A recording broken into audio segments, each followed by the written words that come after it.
Hallo und willkommen zu meinem zweiten Teil der Vorstellung von fluoreszierenden Mineralien. Hier beginnen wir schon direkt mit einem Calcit aus dem Schacht von Hartenstein, dem 371. Und dazwischen noch ein paar kleine Quarzkristalle. Ich hoffe, die kann man gut erkennen. Mal etwas in die Mitte. Genau dort haben wir zum Beispiel einen Leuchten im Original etwas bläulicher als hier im Video. Ich beginne diesmal auch eher mit den kleineren Stücken und arbeite mich dann Stück für Stück zu den ganz großen vor. Hier ist noch ein Calcit aus dem Schacht 371 in Hartenstein. Übrigens aus der Sammlung von meinem Großvater. Da war bloß ganz unten im Schacht.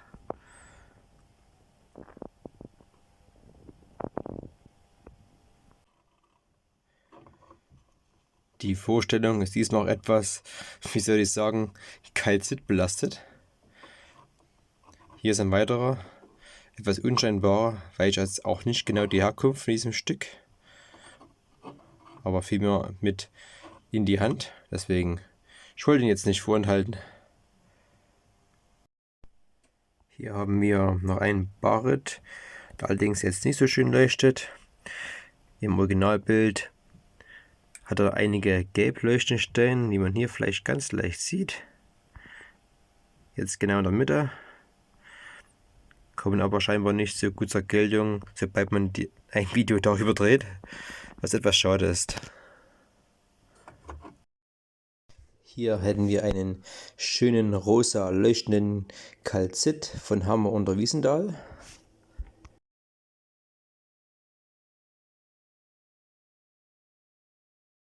Da leuchtet jetzt im Video sogar so stark, dass man kaum noch die Kristalle irgendwie richtig erkennt. Zumindest nicht jetzt die Kanten. Von da leuchte ich den jetzt mal von verschiedenen Seiten noch an. Da sieht man das jetzt noch ein bisschen besser, die Kanten, wo die Kristalle so schön fluoreszieren.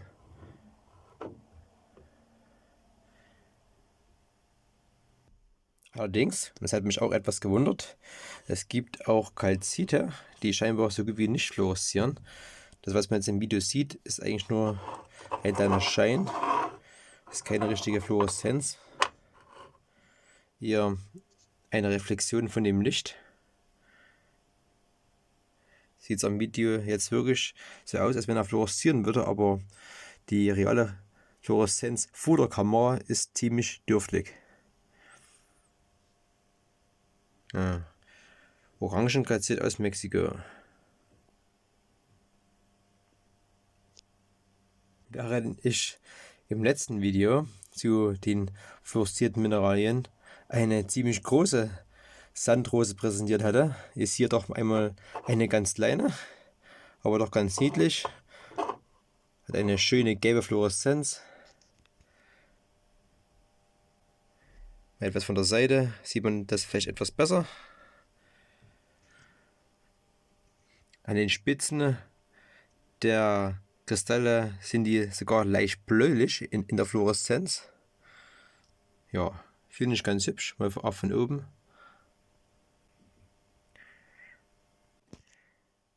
Nun komme ich mal zu ein paar Kleinstücken aus Pöhla.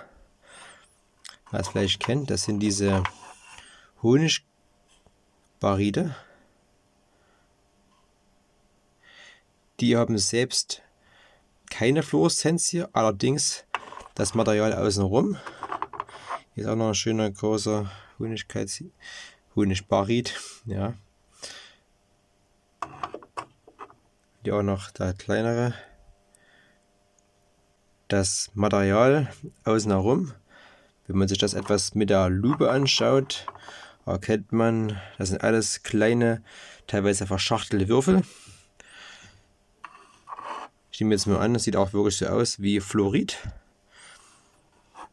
Ich kann das mal etwas näher ranbringen hier für die Kamera.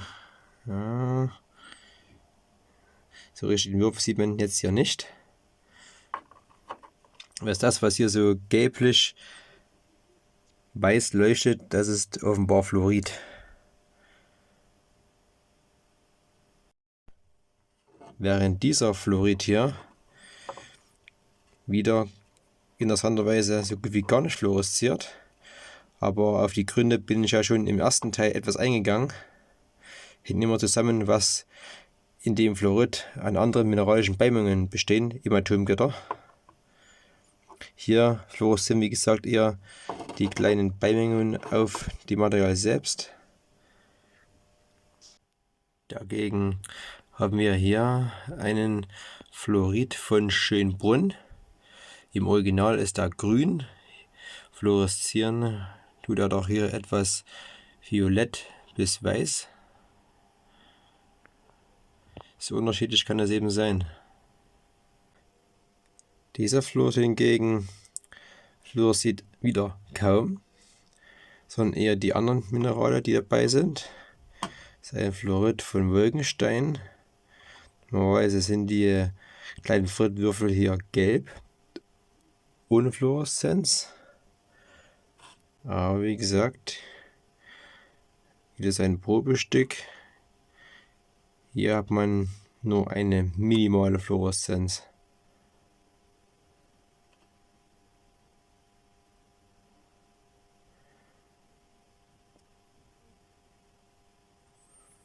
Da sieht man vielleicht auch ein paar Würfel davon, von dem Fluorid. Wenn ich den jetzt mal ganz langsam bewege. Hier auch nochmal ein eher plattiger Calcit.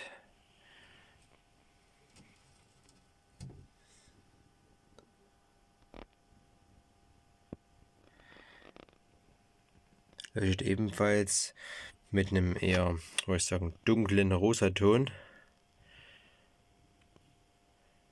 Bevor ich dann langsam aber sicher zu meinen persönlichen Favoriten komme. Und das hier, muss ich sagen, ebenfalls erst in diesem Jahr erworben, finde ich absolut klasse. Das hat ein so dermaßen intensives Leuchten, ne? So eine Mischung aus Rot, Rosa, schon fast richtig ins Neonrosa reingehend. Sieht man auch hier so schön. Ein Calcit aus Schönbrunn.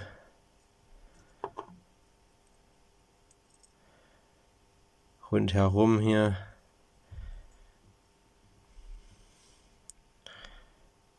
absolut top. Hatte ich auch, glaube ich, einige Mehrstufen von dem Händler gekauft.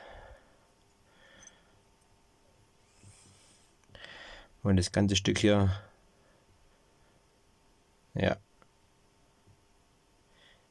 ist wirklich eines meiner Lieblingsstücke jetzt geworden.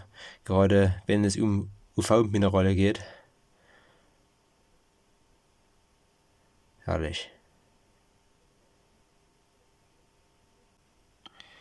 Hier mal noch ein wieder ganz anders geformter Calcit aus der Nähe von Hagen im Sauerland. Wie man das sieht, ziemlich groß. Leuchtet allerdings gelb. Und an den Spitzen hier oben geht es eher ins Violette wieder rein. Das ist ein sehr massives Stück hier. Von unten diese Umrandung. Man sieht es ja auch, der Kristall war hier eher ein Nachfolgemineral gewesen. Mal etwas weiter weggehen.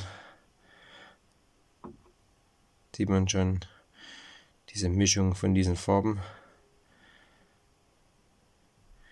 Hier wirklich das intensive Gelb. Wenn man jetzt mal direkt reingeht, das Licht. Schön. Nun hier ein Stück, auf was ich mich besonders freute. Das stammt aber auch nicht mal von meiner eigenen Tour von Bad Freienwalde, dieser Gips, sondern habe ich mal geschenkt bekommen. War Teil von einer größeren Sammlung.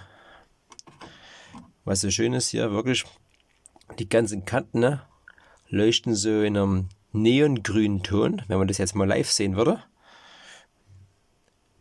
Sehen wir noch ein bisschen rum.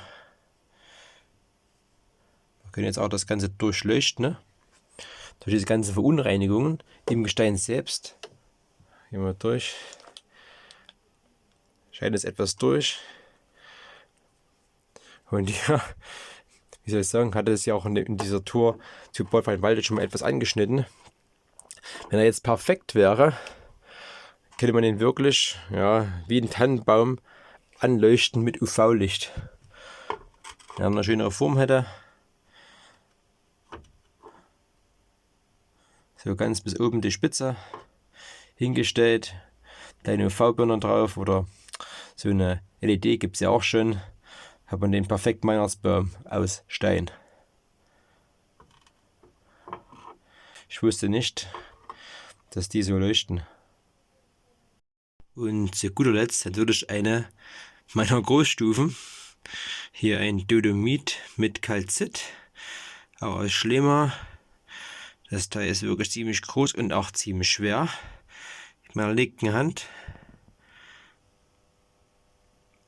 Seht die ganzen Calcitkristalle hier drauf. 30 x 20 cm die ganze Platte.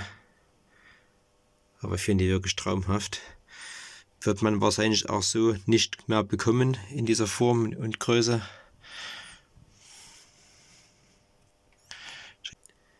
Ich drehe jetzt nochmal ein paar verschiedene Richtungen an. Auf diesen Stein, damit man wirklich alles sieht.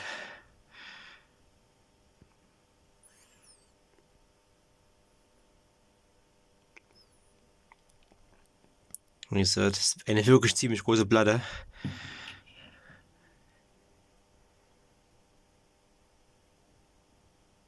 Aber das Leuchten ist schon was mich immer wieder begeistert.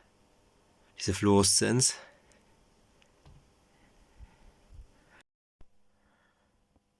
Ja, und jetzt wieder soweit, dass ich mich von euch verabschieden kann. Ich hoffe, euch hat das Video gefallen. Ich freue mich immer über Likes und Abonnements. Und bei der Sichtung meiner Sammlung ist mir doch wieder aufgefallen, auch dieses Video wird nicht das letzte aus dieser Reihe sein. Es wird noch mindestens ein weiteres geben oder auch noch mehr. Wir werden sehen. Ich habe noch einiges vor.